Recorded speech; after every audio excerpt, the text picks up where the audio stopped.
Hello everyone, welcome to Daily Answer Writing Day 3. Today is 22nd of June 2026. We started the series on 15th of June 2026 with the purpose of helping students, those who are preparing for mains 2026. But this series is equally helpful for the student preparing for 2027, 2028 examination or State Public Service Commission examination. In this series, till now, we have covered 12 questions plus basics of answer writing, plus how you can score 120 plus marks in your general study paper, 140 plus marks in your essay paper. You can go to Six Sigma IS YouTube channel, and from there under daily answer writing playlist, you can watch the previous video. I strongly recommend, I request you that you can watch previous videos, so it will help you in your preparation and it will improve your answer writing session. Today, what we are going to cover? Today, we are going to cover one question plus one case study related to general study 4 paper. If you are unaware about what are the schedule which we are following in this session, then you can go to description of our video where we have uploaded the schedule, so you can align your preparation accordingly, and you can just practice simultaneously with us. How to make best use of this videos? In the first page of the slide, I have mentioned the question. Once the question appear on your video, or you can get a PDF of this document from description. We have given link in the description. Just write answer of that question, and then you can start watching the video. So you can compare your answer with the video. It will help you for simultaneous evaluation. We have written the answer in the same way in which UPSC expect us to write in mains examination. So I have not typed the answer, I have not generated the answer in a AI manner. I have simply handwritten just like we write in our mains examination. So coming to question number one is, we need to explain this quotation in present context. This question appeared in 2025 mains examination. We need to write for 150 words and 10 marks. Another is case studies. So case study, it also appeared in 2025 examination. We need to write in 250 words and 220 marks was marks allocated for this case study. In ethics paper, roughly 50 percentage of paper is a case study and 50 percentage of paper is answers. Is question. Now coming to first question. The greatest discovery of my generation is that a human being can alter his life by altering his attitude. In every question, two things are important. One, that is keyword. So यहाँ पे keyword है attitude. Keyword का meaning क्या होता है? Just split the word. Key means important. So most important word in the question is keyword. So keyword पे concentrate करना है. Keyword हमें बताएगा what we need to write in our answer, ये हमें बताएगा. Then directive. तो डायरेक्टिव आपने आगे देखा था, मैं फिर से लेके आता हूँ. तो हमें इस कोटेशन को प्रेजेंट कंटेक्स्ट में एक्सप्लेन करना है. So present context is our directive. Directive will give direction to our answer. So यहाँ पे डायरेक्टिव हमें बताएगा how we need to write our answer.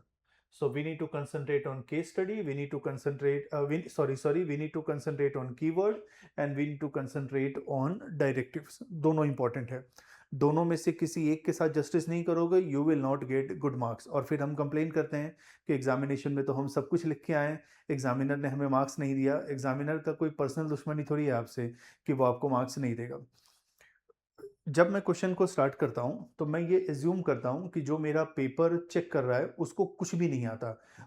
मैं लेमैन की तरह उसको समझा रहा हूं. तो मैं सबसे पहले कीवर्ड को एक्सप्लेन करता हूं. तो यहाँ पे कीवर्ड है एटीट्यूड. सो एटीट्यूड क्या है? एटीट्यूड हमारा थॉट है, हमारा एक्शन मीन्स बिहेवियर है, एंड आवर स्पीच है. So attitude is thought, action and speech about anything which has evaluative character. जैसे इस पर्सन का पॉजिटिव एटीट्यूड है, इस पर्सन का नेगेटिव एटीट्यूड है, गुड एटीट्यूड है, बैड एटीट्यूड है। सो जहाँ पे इवैल्यूएशन आता है उसको हम एटीट्यूड कहते हैं। एटीट्यूड के अंदर हमारा थॉट आ गया, हमारा एक्शन आ गया। हमारा एक्शन के अंदर आप स्पीच को भी ले सकते हो, और एक और कंपोनेंट आता है जो मैं यहाँ पे मिस कर गया लिखना, that is our emotion. So any subject, any object, any incident, उसको लेके हमारे अंदर थॉट कैसे आते हैं, हमारे इमोशंस कैसे जनरेट होते हैं, और हमारा बिहेवियर कैसा होता है, that is attitude. Now attitude को एक्सप्लेन किया, उसके बाद अब मैं क्या करूँगा, जो कोटेशन दिया हुआ है उसको मैं ब्रीफ वे में एक्सप्लेन करूँगा। सो मैंने एक्सप्लेन किया, whenever we experience any incident, it is not gravity means intensity of incident which affect us but our physical and emotional response to it. Which means, suppose करो किसी का एक्सीडेंट हो गया, accident की वजह से उसको चोट लगी, उसकी टांग टूट गई। तो वो टांग टूटना डेट इटसेल्फ प्रॉब्लम तो है, लेकिन उसको ज़्यादा प्रॉब्लम क्यों होगा कि वो सोचेगा कि अरे यार मेरी तो टांग टूट गई, अब तो मैं कुछ भी नहीं कर पाऊंगा, मैं लाइफ लॉन्ग दूसरों पे डिपेंडेंट रहूंगा। तो उसके रिलेटेड जो उसका माइंडसेट बन रहा है, that will create more problem. So any incident उतना प्रॉब्लमेटिक नहीं होता जितना हमारा एटीट्यूड उसको प्रॉब्लमेटिक बना देता है। तो हमारा रिस्पॉन्स क्या है उसको लेके, ये मैंने एक्सप्लेन किया। अब हम डायरेक्टली क्वेश्चन पे आते हैं। तो क्वेश्चन ने कहा है कि कैसे हम एटीट्यूड को चेंज करके अपने लाइफ को चेंज कर सकते हैं। क्योंकि ये क्वेश्चन है 10 मार्क्स का, इसको हमें लिखना है 150 वर्ड्स में। तो यहाँ पे ओवर एक्सप्लेन मैंने नहीं किया इसको, डायरेक्टली स्ट्रेट फॉरवर्ड में 4-5 पॉइंट में इसको खत्म कर दिया। तो पहला आता है बैड एक्सपीरियंस। जब हम कोई खराब एक्सपीरियंस करते हैं तो दो तरीके का रिस्पॉन्स हमारे अंदर आ सकता है। एक रिस्पॉन्स हो सकता है कि नॉर्मल और ऑब्वियस रिस्पॉन्स। तो हम क्या करते हैं, ब्लेम करते हैं कि ये मेरे साथ ही क्यों हुआ, भगवान ने ऐसा मेरे साथ ही क्यों किया, मैं तो ये डिजर्व नहीं करता हूँ, वो देखो इतना खराब आदमी है, उसके साथ ऐसा नहीं हुआ। तो हम दूसरों को ब्लेम करते हैं, हम सिचुएशन को ब्लेम करते हैं। ये एक नॉर्मल सा ऑब्वियस सा रिएक्शन है। लेकिन अगर हम अपने रिस्पॉन्स को चेंज करें और हम उसमें ये देखें कि चलो हम जो प्रॉब्लम फेस कर रहे हैं, लेकिन हमारा प्रॉब्लम उतना सीवियर नहीं है ना जितना दूसरे लोग ये प्रॉब्लम को फेस कर रहे हैं। जैसे एक मैं आपको एग्जांपल बताता हूँ। जब मैं अपने पेरेंट के साथ इंटरेक्ट करता हूँ, तो वो कहते हैं कि लाइफ में कभी भी आप जब बहुत एरोगेंट फील करो और आपको ऐसा लगे कि आपने अपने लाइफ में बहुत कुछ अचीव कर लिया है, तो look at the people those who are more successful than you, then you will feel humble कि नहीं नहीं आपने तो अभी तक कुछ भी अचीव नहीं किया। और जब आप बहुत लो फील करो अपने लाइफ में, तो देन आप अपने नीचे वाले लोगों को देखो कि हमारे कंट्री में कितने ऐसे लोग हैं जो बेसिक चीज़ों को अफोर्ड नहीं कर पा रहे हैं, लाइक फूड है, क्लोथिंग है, हाउसिंग है, एजुकेशन है, आपको तो ये सब मिल रहा है। तो why you should feel worried. तो हमें ये देखना चाहिए कि दूसरे लोगों का प्रॉब्लम तो हमसे भी ज़्यादा सीवियर है, लेकिन फिर भी वो लोग सर्वाइव कर रहे हैं, वो लोग तो कंप्लेन नहीं कर रहे हैं। हम क्यों कंप्लेन कर रहे हैं जब छोटे मोटे प्रॉब्लम्स हैं तो। दूसरा, सपोज करो आपके साथ कोई बहुत क्लोज रिलेटिव रहता है और वो क्लोज रिलेटिव का डेथ हो गया। तो ये तो इरिवर्सिबल है, वो वापस तो आएगा नहीं। तो इसको हम एक तो हम ब्लेम कर सकते हैं कि भगवान आपने इनको क्यों उठा लिया, या हम ऐसा कह सकते हैं कि जो भी अर्थ पे बॉर्न हुआ है उसका डेथ तो होने वाला है। तो अगर उसका डेथ होने वाला है तो हम पॉजिटिव वे में उसको देखें ना, हम क्यों इसको नेगेटिव वे में देखते हैं। तो हमारा रिस्पॉन्स कैसा होना चाहिए, रिस्पॉन्स कंप्लीट प्रैक्टिकल होना चाहिए। अगर प्रैक्टिकल रिस्पॉन्स होगा तो आपको किसी चीज़ को लेके उतना सेटबैक नहीं लगेगा जितना लगना चाहिए। तो फर्स्ट, कुछ बैड एक्सपीरियंस हमें हुआ, उसको हम कैसे टैकल कर सकते हैं। दूसरा, फेलियर। सपोज करो कि एक बिजनेसमैन है और वो बिजनेस कर रहा है, उस बिजनेस में उसको बहुत सारा लॉस हो गया। तो उसके अंदर नॉर्मल थॉट क्या आएगा कि मैंने इस बिजनेस को स्क्रैच से खड़ा किया था, इस बिजनेस के अंदर इतना लॉस आ गया, मैं कैसे रिकवर करूंगा, मैं वापस कभी सक्सेसफुल हो ही नहीं पाऊंगा, लाइफ में एक ही बार मैं सक्सेसफुल हो पाऊंगा। हमें अपने प्रॉब्लम को कभी भी ऐसा नहीं समझना चाहिए कि दैट इज़ परमानेंट। हमें अपने प्रॉब्लम को कभी भी ऐसा नहीं समझना चाहिए कि वो फाइनल है। तो हम उससे लर्न कर सकते हैं और जो भी हमारा कोर्स ऑफ एक्शन है उसको चेंज कर सकते हैं। तो हमारा एटीट्यूड अगर चेंज होगा तो हम अपने फेलियर को हैंडल कर सकते हैं। एक वेब सीरीज अभी आई है 90s 70s 80s में, दिल्ली के अंदर, मुंबई के अंदर रंगा बिल्ला केस हुआ था, उसको लेके एक वेब सीरीज है। तो उसमें एक फॉरेंसिक डॉक्टर होते हैं और वो एग्जांपल देते हैं थॉमस अल्वा एडिशन का, कि थॉमस, उनका एक बहुत ही फेमस कोटेशन है। वो कोटेशन ये कहता है, I didn't failed for 10,000 time but I have discovered 10,000 ways in which this will not work. So whether it was a failure of Thomas Alva Edison 10,000 times or whether it was a 10,000 experiment. तो ये मैं आपके ऊपर छोड़ता हूँ कि आप इसको सोचना। एग्जैक्टली ऐसा डायलॉग उन्होंने उस वेब सीरीज में मारा था। तो हम अपने एटीट्यूड को चेंज करके फेलियर को टैकल कर सकते हैं। नेक्स्ट आता है, कहीं से हमको डिसरिस्पेक्ट मिला। तो जब हमको डिसरिस्पेक्ट मिला तो हम उसको पर्सनली लेते हैं कि पर्सन ए ने मुझे डिसरिस्पेक्ट किया। मैं जब फ्यूचर में पावरफुल हो जाऊंगा, फ्यूचर में सक्सेसफुल हो जाऊंगा, तो मैं उससे बदला लूंगा। मैं उसको कहूंगा कि तुमने क्यों मुझे डिसरिस्पेक्ट किया। Instead of getting personal with disrespect, हमें सिचुएशन को समझना चाहिए। हमें क्या करना चाहिए, सर्कमस्टेंसेस को समझना चाहिए। हो सकता है कि पर्सनली वो पर्सन हमें डिसरिस्पेक्ट नहीं करना चाहता है, but because of some circumstances उसने हमें कर दिया। सो हमें सिचुएशन को समझना चाहिए, सर्कमस्टेंसेस को समझना चाहिए। फोर्थ पॉइंट आता है, सपोज करो कि हमने कोई अपॉर्चुनिटी को मिस कर दिया एंड वो अपॉर्चुनिटी बहुत ही इंपॉर्टेंट था। वो अपॉर्चुनिटी ऐसा था, that was a life changing opportunity. हम क्या करते हैं कि हमेशा रिग्रेट करते रहते हैं कि अरे मैंने उसको मिस कर दिया, जिसकी वजह से अब मैं अपने लाइफ के प्रोस्पेक्ट को कैसे इंप्रूव कर पाऊंगा। बट हमें ये देखना चाहिए कि चलो हमने मिस कर दिया, रिग्रेट नहीं करना है, वो हमारा पास्ट है। हमें अपने प्रेजेंट पे कंसंट्रेट करना है। प्रेजेंट पे कंसंट्रेट करेंगे, प्रेजेंट पे फोकस करेंगे, सो यही हमारे कंट्रोल में है और इससे हम अपने फ्यूचर प्रोस्पेक्ट को इम्प्रूव कर सकते हैं। Lots of people, why they are in problem और क्यों वो परेशान रहते हैं। नंबर वन, 50% टाइम वो अपने पास्ट के बारे में रिग्रेट करते रहते हैं। 50% टाइम वो अपने फ्यूचर को एंटिसिपेट करते रहते हैं कि फ्यूचर में क्या होगा, कैसे होगा, और ये उनके प्रॉब्लम का मेजर रीज़न होता है। बट वो प्रेजेंट में रहते ही नहीं है।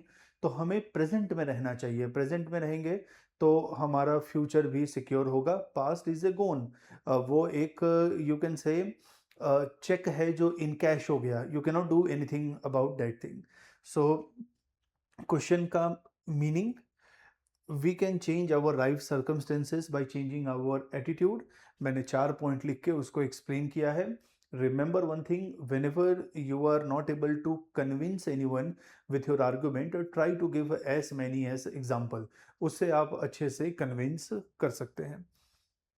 अब हम आते हैं केस स्टडीज के ऊपर। सो केस स्टडी है, Rajesh is a group A officer with 9 year of experience। 9 year of experience. He is posted as administrative officer in oil public sector undertaking, government की company. As an administrative officer, he is responsible for managing and coordinating various administrative tasks to ensure smooth functioning of office. He also manage office supply and equipment, means purchase related work ये करते हैं, and admin officer भी हैं। Rajesh is now sufficient senior and is expecting next promotion in junior administrative grade in the next 1 or 2 years. He knows that promotion is based on examination of ACR, annual confidential report, performance appraisal of last few year, 5 year or so, of an officer by DPC, Departmental Promotion Committee, and an officer lacking requisite grading of ACR may not be found fit for promotion. Consequences of losing promotion may entail financial and reputational loss and setback for career progression. Though he also put his best effort in official discharge of his duty, yet he is unsure of assessment by his superior officer. He is now putting extra effort so that he get a thumping report at the end of financial year. ये इसके circumstances को explain किया। Now, as an administrative officer, Rajesh is regularly interacting with immediate boss. इसके जो immediate boss हैं वही हैं, वो ACR इसका प्रिपेयर करेंगे, annual confidential report. One day ही कॉल राजेश, राजेश के बॉस राजेश को कॉल करते हैं and want him to buy a computer related stationery on priority from a particular vendor. Rajesh instruct his office to immediate initiate action for procuring this item. During the day, the dealing assistant bring an estimate of rupee 35 lakh covering all stationery item from the same vendor. It is noticed that as per delegated financial power as provided in GFR, General Financial Rule, as applicable in that organization, expenditure for the office item exceeding rupee 30 lakh require sanction of next higher authority. ये सब मैं easy language में आपको explain करता हूँ. Rajesh knows that immediate superior would expect all the purchase should be done at his level and may not appreciate such lack of initiative on his part. During discussion with office, he learned that common practice of splitting the expenditure wherever large order is divided into series of a small one is followed to avoid obtaining sanction from higher authority. This practice is against the rules and may come to adverse notice of audit. Rajesh is perturbed, disturbed, confused. He is unsure of taking decision in the matter. Now मैं easy language में आपको बताऊं कि ये case study क्या कहना चाहता है. राजेश ग्रेड ए ऑफिसर है एक गवर्नमेंट पब्लिक सेक्टर अंडरटेकिंग में, पीएसयू के अंदर ऑयल के साथ वो डील करती है. राजेश का अभी प्रमोशन आने वाला है और राजेश अपने ऑफिस काम में बहुत अच्छा है, वो अच्छे से ऑफिस काम भी करता है और प्रमोशन के लिए एनुअल कॉन्फिडेंशियल रिपोर्ट के अंदर अच्छा रेटिंग होना चाहिए. कौन उसका एनुअल कॉन्फिडेंशियल रिपोर्ट को लिखते हैं, उसमें रेटिंग देते हैं, उसके इमीडिएट बॉस हैं. एक दिन राजेश के इमीडिएट बॉस राजेश को कॉल करते हैं और राजेश को कहते हैं कि एक काम करो, मैं एक पर्टिकुलर वेंडर का नाम बताता हूँ और उससे कुछ स्टेशनरी के आइटम को परचेज करें. राजेश परचेज के लिए जो वहाँ पे कंसर्न पर्सन है उसको कहता है कि ओके आप इनसे कोटेशन ले लो. जब कोटेशन आता है तो राजेश देखता है कि ये एस्टिमेट अप्रॉक्सीमेटली 35 लाख रुपीज़ का है. राजेश के पास अथॉरिटी है कि वो 30 लाख रुपीज़ तक का सैंक्शन कर सकता है. उसके ऊपर का अमाउंट है तो उसको अपने सीनियर ऑफिसर से सैंक्शन लेना पड़ेगा. राजेश को लगता है कि मैं अपने सीनियर ऑफिसर यानी अपने बॉस के पास जाऊंगा, बॉस इसको अप्रिशिएट नहीं करेंगे, वो कहेंगे कि क्या ये छोटी छोटी चीज़ मेरे पास लेके आ गए हो, खुद डिसीजन लो ना. तो राजेश को जो लगता है कि बॉस के पास जाऊंगा तो बॉस अप्रिशिएट नहीं करेंगे. एनुअल कॉन्फिडेंशियल रिपोर्ट में हो सकता है कि मेरा प्रॉपर रेटिंग ना दे जिससे मेरा प्रमोशन नहीं होगा, प्रमोशन नहीं होगा तो मुझे फाइनेंशियल लॉस तो होगा ही, साथ में रेपुटेशनल लॉस भी होगा. लेकिन 30 लाख से ऊपर का अमाउंट राजेश सैंक्शन नहीं कर सकता, ये क्लियरली रूल्स के अंदर लिखा हुआ है. और अगर ऐसा राजेश करेगा तो हो सकता है फ्यूचर के अंदर कोई फ्यूचर के अंदर कोई ऑडिट हो तो जिसमें राजेश को बहुत ज़्यादा प्रॉब्लम हो. तो राजेश अभी कंफ्यूज है कि वो क्या करे. उसको ऑफिस से ये भी पता चलता है कि बाकी लोग क्या करते हैं, ये नॉर्मल सा प्रैक्टिस है कि एक बड़े बिल को छोटे छोटे बिल में स्प्लिट कर देते हैं और फिर उसको पास कर देते हैं. तो राजेश को अब समझ में नहीं आ रहा है कि वो क्या करे. तो क्या ऑप्शन आप राजेश को सजेस्ट करोगे, ये पहला क्वेश्चन है. दूसरा है कि इसमें एथिकल इशू कौन से इन्वॉल्व हैं. और थर्ड, कौन सा मोस्ट अप्रोप्रिएट ऑप्शन है जो राजेश लेगा. नाउ आप क्वेश्चन के अंदर ही क्लू देखो. पहला क्लू है राजेश 9 साल से काम कर रहा है तो इसके पास इनफ एक्सपीरियंस है. ये एक सरकारी कंपनी है, प्राइवेट कंपनी नहीं है, तो सरकारी कंपनी यानी पब्लिक रिसोर्सेस हुआ. थर्ड, राजेश का प्रमोशन नहीं होगा तो उसको लॉस होगा, ये भी एक कीवर्ड है. देन उसके इमीडिएट बॉस हैं जो उसका एनुअल कॉन्फिडेंशियल रिपोर्ट को में ग्रेडिंग देंगे, रेटिंग देंगे, तो उनकी बातों को तो मानना पड़ेगा. यहाँ पे एक डाउट वाला सिचुएशन आया कि राजेश के बॉस राजेश को कॉल करते हैं और राजेश को कहते हैं कि तुम एक पर्टिकुलर वेंडर से ही स्टेशनरी का ऑर्डर दो. क्यों पर्टिकुलर वेंडर, वो इतना स्पेशल क्यों है, यहाँ पे राजेश के अंदर मन में एक डाउट क्रिएट होना चाहिए। देन उसके बाद राजेश को ऐसा लगता है कि उसके बॉस उससे एक्सपेक्ट कर रहे हैं कि वो डिसीजन खुद ले, लेकिन ये राजेश का एजम्पशन है, वो एक्सपेक्ट कर रहा है और उसको लगता है कि उसके बॉस में इसको अप्रिशिएट नहीं करेंगे। अगेन राजेश का एजम्पशन है, वो अपने बॉस से उसने बात ही नहीं किया, तो उसने कैसे एक ओपिनियन बना लिया कि मेरे बॉस उसको अप्रिशिएट करेंगे या अप्रिशिएट नहीं करेंगे। ये बड़े बिल को छोटे बिल में स्प्लिट करना रूल्स के अगेंस्ट है और ऑडिट में एक सीरियस प्रॉब्लम हो सकता है। नाउ हम स्टार्ट करते हैं इसको। मैंने पहले स्टार्ट किया एथिकल इशू यहाँ पे क्या क्या इन्वॉल्व है। राजेश के पास चॉइस है, वो ऑर्गेनाइजेशन के इंटरेस्ट में काम करे, ऑर्गेनाइजेशन के इंटरेस्ट में काम करे। ऑर्गेनाइजेशन पब्लिक सेक्टर कंपनी है, तो हो सकता है कि वो पब्लिक इंटरेस्ट में उसको काम करना पड़ेगा। Means organisation is a public sector, तो राजेश जो भी काम कर रहा है वो पब्लिक इंटरेस्ट में काम कर रहा है।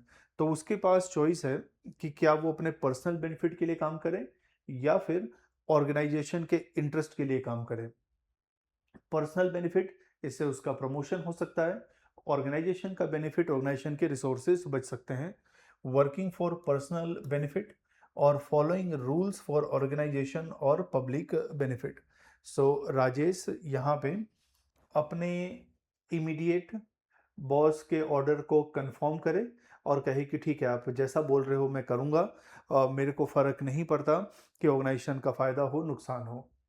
सेकंड है, राजेश के बॉस ने उसको कहा कि आप एक पर्टिकुलर वेंडर से ही स्टेशनरी को खरीदो, यानी फेवरेटिज्म है। गवर्नमेंट के अंदर सिविल सर्वेंट को फेवरेटिज्म नहीं शो करना है, उनको एक न्यूट्रल बिहेवियर शो करना है। Third, fair use of public resources. एक सिविल सर्वेंट का ड्यूटी क्या है कि कहीं पे पब्लिक रिसोर्सेज को हमें वेस्ट नहीं करना है, ये उसका ड्यूटी है। फोर्थ, करेज। आपको लगता है कि कोई चीज़ गलत हो रहा है आपके ऑर्गेनाइजेशन में और उस गलत प्रैक्टिसेस, गलत डिसीजन के आप भी पार्ट हो, तो देन आपके अंदर करेज होना चाहिए। उसको लेके आप फाइट करो, उसको लेके आप कंटेस्ट करो, तो यू शुड हैव करेज। तो राजेश के अंदर करेज उसको दिखाना पड़ेगा ताकि वो अपने बॉस के साथ बात कर पाए। राजेश को ऐसा लगता है कि वो अपने बॉस के साथ बात करेगा, वो बुरा मान जाएंगे और उसका प्रमोशन नहीं होगा, बट ये तो राजेश का एजम्पशन है ना, जरूरी थोड़ी है कि बॉस ऐसा सही में सोच रहे हो। क्या क्या ऑप्शन है, पहले मैंने एथिकल इशू लिखा, बाद में मैंने ऑप्शन लिखा। उसके पीछे का रीज़न है, एथिकल इशू को आपने पहले आइडेंटिफाई कर लिया तो आपके लिए ऑप्शन में से चूज करना इजी हो जाएगा। डेट्स वाई मैंने इसको बाद में लिखा हुआ है। अ, जो यहाँ पे इशू है, द केस स्टडी के प्रॉब्लम सॉल्व होने चाहिए, order doesn't matter, issue should get solved ethically. So first है, bringing the issue to his immediate boss notice and take a sanction from him, take a or written order from him, boss से ले लो, ये पहला option है। तो इससे क्या होगा कि बॉस से क्लैरिफिकेशन उसको मिलेगा। ये अपने बॉस से पूछ सकता है कि सर आप क्यों पर्टिकुलर वेंडर से ही गुड्स को परचेज करने के बारे में बोल रहे हो, आपका सर ओपिनियन क्या है इसके बारे में। बॉस ने बोला है लेकिन अभी हमें नहीं पता ना कि उनका ओपिनियन इसके बारे में क्या है। फिर वो अपने बॉस से ये पूछ सकता है कि जो आपने ऑर्डर दिया, तो क्या हम उसको प्रायोरिटाइज कर सकते हैं, उसमें से कुछ आइटम को निकाल दें सो डैट कि 35 के बदले 30 लाख में हो जाए और मेरे लिए इजी रहेगा डील करना, क्योंकि 35 मेरे अथॉरिटी में नहीं है। अगर 35 का ऑर्डर हमें देना है तो फिर आपको परमिशन देना पड़ेगा, रिटर्न ऑर्डर देना पड़ेगा। तो उनसे रिटर्न ऑर्डर हम लें, जिससे क्या होगा कि फ्यूचर में ऑडिट होता है तो हम ऑडिट अथॉरिटी को एक्सप्लेन कर पाएँ कि वाई 35 लाख का स्टेशनरी हमने ऑर्डर किया और उसके पीछे का रीज़न क्या है, तो हम उनको एक्सप्लेन कर पाएंगे। तो दिस कैन बी वन। ये एक पॉजिटिव एग्जाम्पल सेट करेगा। अभी तक ऑर्गेनाइजेशन में क्या हो रहा है, गलत काम हो रहा है, सब लोग बड़े बिल को छोटे बिल में स्प्लिट करते हैं, बट दिस इंसिडेंट राजेश इससे ऑर्गेनाइजेशन में एक पॉजिटिव एग्जाम्पल सेट कर सकता है और उस पॉजिटिव एग्जाम्पल को लोग फॉलो करेंगे, तो इमेजिन करो गवर्नमेंट का कितना रिसोर्सेस बचेगा। सेकंड क्या है ऑप्शन राजेश के पास, इस इशू को इग्नोर करे, जैसा चल रहा है वैसा चलने दे। ये भी क्या करे, बड़े बिल को बहुत सारे छोटे-छोटे बिल में स्प्लिट कर दें और फिर उसको सैंक्शन कर दें। तो जिससे क्या होगा कि उसके राजेश का रेटिंग इम्प्रूव हो जाएगा इन एनुअल इस कॉन्फिडेंशियल रिपोर्ट और उसके प्रमोशन के चांसेस ब्राइट हो जाएँगे। थर्ड ऑप्शन क्या है राजेश के पास? अपने बॉस से वो क्लैरिफिकेशन माँगे कि व्हाई आप पर्टिकुलर वेंडर से ही खरीदने के बारे में मुझे कह रहे हो। फोर्थ ये है कि ये पूरे काम को डिले करें। जब आप कभी कंफ्यूज हो तो उसमें एक बेटर स्ट्रेटजी ये होता है कि you take no decision, you delay the thing. तो जिससे क्या होगा कि 2-3 दिन के बाद आप जब उसको देखोगे तो आपको लगेगा कि ओके अच्छा हुआ, मैंने ये डिसीजन जो है वो इंस्टेंट नहीं लिया। तो राजेश इस इशू को, इस ऑर्डर को कंफर्म करने में डिले करें। हो सकता है थोड़े दिन के बाद ये इशू इनसिग्निफिकेंट हो जाए और और सब लोग भूल जाएँ, इवन उसके बॉस भी भूल जाएँ, ये हो सकता है। बट राइट वे नहीं है ये करने का, बट मैंने तो ऑप्शन ही दिया। इसमें से कौन-सा ऑप्शन मोस्ट एप्रोप्रिएट है जिसको राजेश चूज़ कर सकता है अकॉर्डिंग टू यू? तो आई थिंक ऑप्शन नंबर 1, वो अपने बॉस से बात करें, बॉस से रिटन क्लैरिफिकेशन ले और रिटन क्लैरिफिकेशन लेने के बाद अकॉर्डिंगली आगे वो प्रोसीड करे। तो फर्स्ट ऑप्शन से क्या होगा कि रूल्स के अकॉर्डिंग काम होगा, रूल्स को हम ब्रेक नहीं कर रहे हैं। सेकंड ये होगा कि सपोज़ करो कि ऑडिट हो रहा है। ऑडिट में पता चला कि अथॉरिटी जो ऑथोराइज नहीं है वो 35 लाख के अमाउंट को सैंक्शन कर रहा है। ऑर्गेनाइजेशन का नाम खराब होगा, राजेश किसी लीगल ट्रबल में चला जाएगा, जनता का ट्रस्ट ऑर्गेनाइजेशन से चला जाएगा। तो इन केस ऑडिट होगा तो ऑर्गेनाइजेशन का नाम खराब ना हो, कोई लीगल कॉम्प्लिकेशन ना हो, इसलिए ऑप्शन नंबर 1 बेस्ट है। और फर्दर ऑर्गेनाइजेशन में कोई आर्म ट्विस्टिंग और मिसयूज ऑफ रिसोर्सेज नहीं होगा। दिस एक पॉजिटिव एग्जांपल ये सेट करेगा and because of this positive example हो सकता है कि दूसरे ऑफिसर भी इसको फॉलो करें, हो सकता है कि दूसरे ऑर्गेनाइजेशन भी इसको फॉलो करें। So this is all about today answer writing session. आपको दोनों क्वेश्चन में से कुछ किसी क्वेश्चन में भी कुछ डाउट है, you can write in comment box and get back to us. We will be more than happy to help you.